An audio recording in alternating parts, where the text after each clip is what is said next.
මේ වන විට කන්තෙල් නීතිගත සංස්ථාවට පැමිණි ඩීසල් නෞකාව ගොඩබෑම අවසන් කරලා තියෙනවා. ඒ වගේම කන්තෙල් නීතිගත සංස්ථාවට පැමිණි පෙට්‍රල් 92 සහ 95 සහිත නෞකාව අද දිනේ ගොඩබෑම ආරම්භ කළා. ඒ වගේම අද දිනේදී ලංකා IOC සමාගම සඳහා ඩීසල් සහ පෙට්‍රල් සහිත නෞකාවක් කොළඹ වරායට සේන්දු වෙනවා. එතකොට එම නෞකාවත් අද දිනේ ඇතුළත බාන්න සූදානම් කරලා තියෙනවා.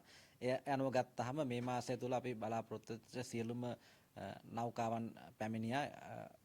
පිරිපහදු කරන ලද සියලුම නෞකාවන් පැමිණියා.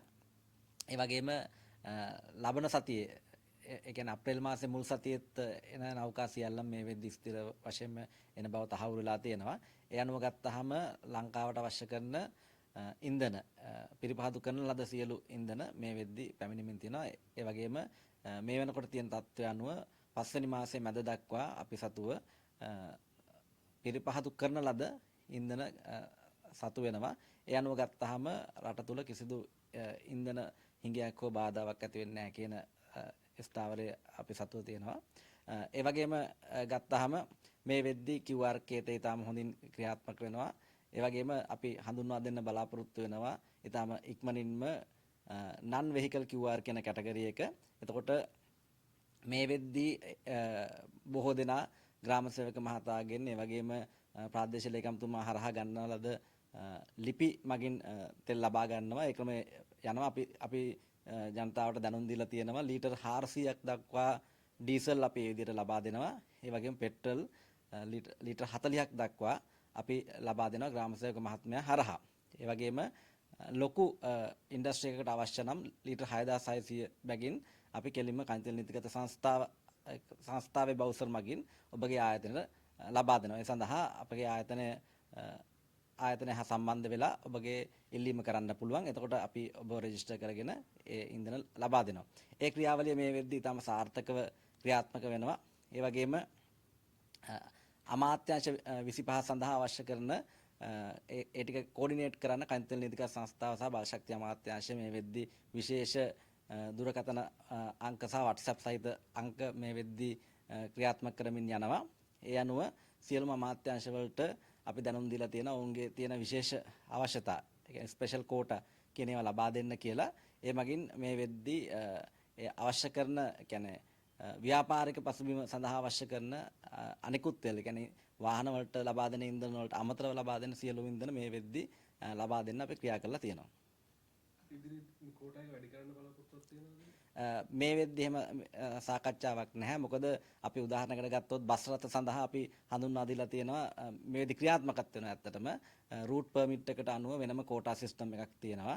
ඒ වගේම කර්මාන්ත සඳහාත් ඒ වගේම කර්මාන්ත අමාත්‍යාංශය හරහා වෙනම ස්පෙෂල් කෝටා කියන කැටගරිය හඳුන්වා දීලා තියෙනවා. ඒ වගේම වරායට අවශ්‍ය කරන ඉන්ධනත් ඒ විදිහටම ස්පෙෂල් කෝටා එකක් විදිහට හඳුන්වා දීලා තියෙනවා. එහෙම ගත්තාම අපි බොහෝ වෙලාවට සාමාන්‍ය කෝටා මගින් පාලනය කරන්නේ ඉන්ධන පිරවුම් හලට ගිහිල්ලා ලබා ගන්න ඉන්ධන ඒ වැඩි කිරීම හෝ වෙනස් කිරීම සම්බන්ධයෙන් මේ වෙද්දී සාකච්ඡාවක් පවතින්නේ නැහැ. ඒගොල්ලොන්ට අපි ලීටර් 200 ඩ්‍රම් දෙකක්, ඒ කියන්නේ ලීටර් 400ක් දක්වා ඉන්ධන පිරවුම් හලෙන් ගෙනීමේ හැකියාව අපි ලබා දීලා තියෙනවා. ඒකට මේ වෙද්දී අපි ඒක ග්‍රාම සේවක මහත්මයාගේ ලියුමක් කරා තමයි ඒක පාලනය කරන්නේ.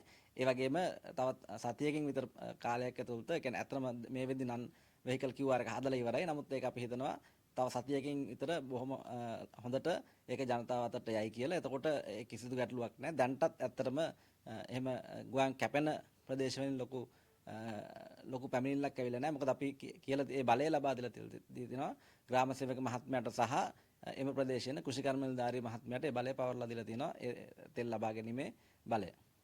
සංචාරක ශේෂ්ත්‍රයට නෝ වැඩපිළිවෙලක්. ඔව්, සංචාරක ශේෂ්ත්‍රයට මේ වෙද්දිම වැඩපිළිවෙලක් තියෙනවා. ඔවුන්ට අපි ලබා දෙනවා. අතන මේක සංචාරක අමාත්‍යාංශය තමයි ලබා දෙන්නේ.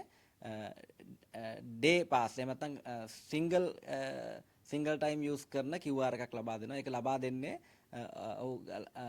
කට්නායක හෝ වෙනත් ගුවන් තොටුපළකින් අවශ්‍ය කරන එම සංචාරක මහත්මීන් එතනින් ලබා ගත්තාම ඔහු යන්න බලාපොරොත්තු වෙන ගමනාන්ත ටික ලබා දීලා අමාත්‍යාංශයට ලබා දීලා එතනින් ඒ දුරත්ව අනුව QR එකක් ගන්න පුළුවන්. ඒක ලීටර් 500ක් වෙන්න පුළුවන් 1000ක් වෙන්න පුළුවන්. එයාගේ මුළු සංචාරය සඳහාම අවශ්‍ය කරන ඉන්ධන ඒ වෙනම මේ QR එකක් කරහා ලබා ගන්න මේ විදිහට ඒක ක්‍රියාත්මක වෙමින් යනවා. ඉදිරියට ලැබෙන තියෙන නැවුම් ප්‍රමාණය ඉදිරියට කියන්නේ පස්වෙනි මාසයේ මැද දක්වාම අවශ්‍ය කරන තෙල් ටික ඉදිරි කාලය තුලත අපි ලබා ගන්නවා. එතකොට හතරවෙනි මාසයේ අවශ්‍ය කරන සියලුම නෞකා මේ වෙද්දී අපි ඇනොම් කරලා තියෙනවා සාය එමින් පවතිනවා. එතකොට අපිට මේ වෙද්දී තුන්වෙනි මාසේ එක බොරතෙල් නෞකාවක් අපිට ලබා ගන්න බැරුව ගියා. ඒ වගේම හතරවෙනි මාසේ මුලදී තිබිච්ච එක බොරතෙල් නෞකාවක් ලබා ගන්න බැරුව ගියා. ඒ දෙක හැර ඊටු සියලුම ඉන්ධන ලැබෙනවා. නමුත් ඒ දෙක සඳහා ඒ දෙකෙන් නිෂ්පාදනය කළ යුතුව තිබුණු ඩීසල් සහ පෙට්‍රල් වලට අවශ්‍ය කරන ඩීසල් සහ පෙට්‍රල් අපි වෙනත් වෙළඳපොළ මගින් මේ වෙද්දී ලබාගෙන ඒ අඩුපාඩුව සම්පූර්ණයෙන්ම නැති කරගෙන ඉන්නේ.